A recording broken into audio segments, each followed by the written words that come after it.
I'm Ryan, and I head the Intercollegiate Athletics and Sports.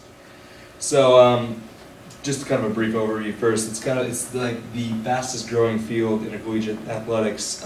There's one of the widest range of jobs, just kind of spread out across all athletics. Despite the growth, it's getting really hard to find jobs because there are so many jobs, so many people are applying for the pool, and they can't keep up with the demand that the sports are growing with. So kind of the biggest stuff that's going on with intercollegiate athletics right now is the TV markets are growing, their international outreach is growing. At last check, there was something like 10 to 15% of all intercollegiate athletes are international or foreign born, and then they're getting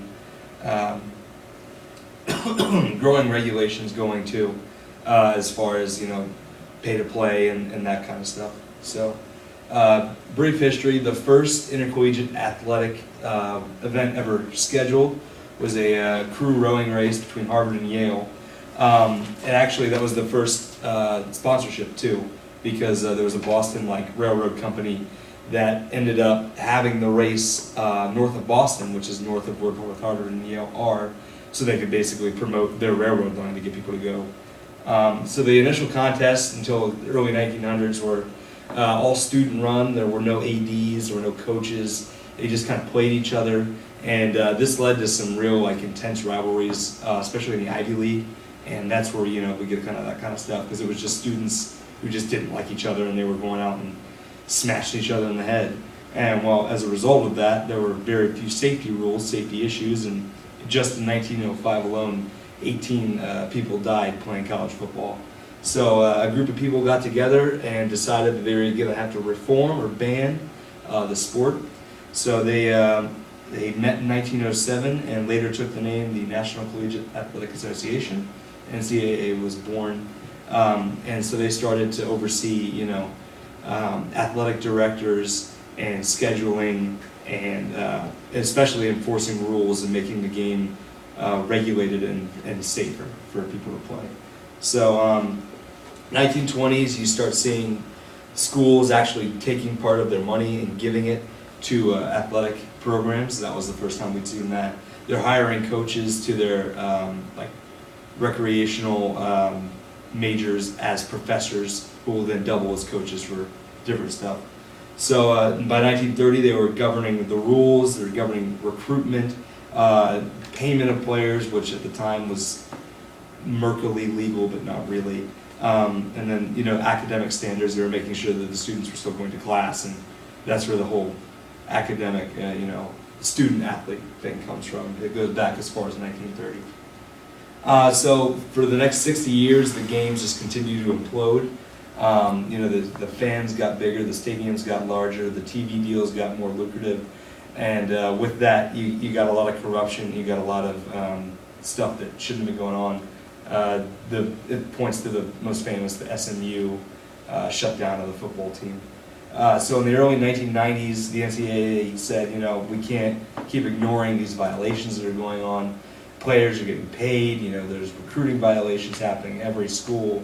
Everybody was doing it in one way or another. So they got together and formed the Knight Commission in 1991. So it basically expanded the control of the NCAA. And the biggest thing it did was it gave them the right to penalize teams more heavily and more structured. And, it used to be just kind of, willy-nilly, whatever they felt like, but this kind of set forth a list of guidelines and rules and regulations as to how the NCAA would handle these kind of rule breaking. So the industry format, the NCAA is the governing body. There's the NAIA, which is the National American Intercollegiate Athletic Association, and then National Junior College Athletic Association. So there are smaller colleges, and then obviously JUCO, junior colleges. The NCAA has 3 divisions with over 1,200 schools between the 3. Division 1 is the largest. These are the scholarship athletes and the biggest programs. Division 2, fewer scholarships, but they still offer some. And Division 3 is no scholarships allowed, only academic scholarships to their student athletes. The NCAA decides on the rules of the games, and they enforce them onto the member institutions, and they are, allowed to hand out the punishments as well for people who break the rules. So conferences are a huge thing in NCAA, obviously. By joining a conference, you can, get the benefits of a sponsorship, possible revenue sharing depending on your conference, the media coverage, especially with things like the Big Ten Network, the SEC Network, the Longhorn Network, which, Texas has their own kind of thing. And you get a lot of national promotion as well because, if you're in a bigger conference, you're going to be seen nationally. Even if you're a small conference, you're going to be seen more nationally than if you were, an independent. So, like I said, the job opportunities in collegiate athletics are numerous.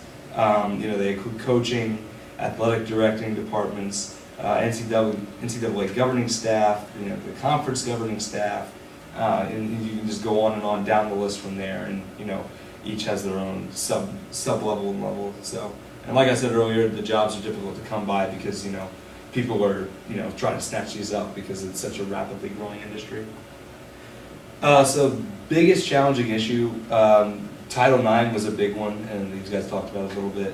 It was passed in 1977, and basically the NCAA took a look, and they took a look at all the schools with even guy and girl distribution, and they found that like 70% of the athletes were male, and as high as 85 to 90% of the funds for athletics were going strictly to male sports.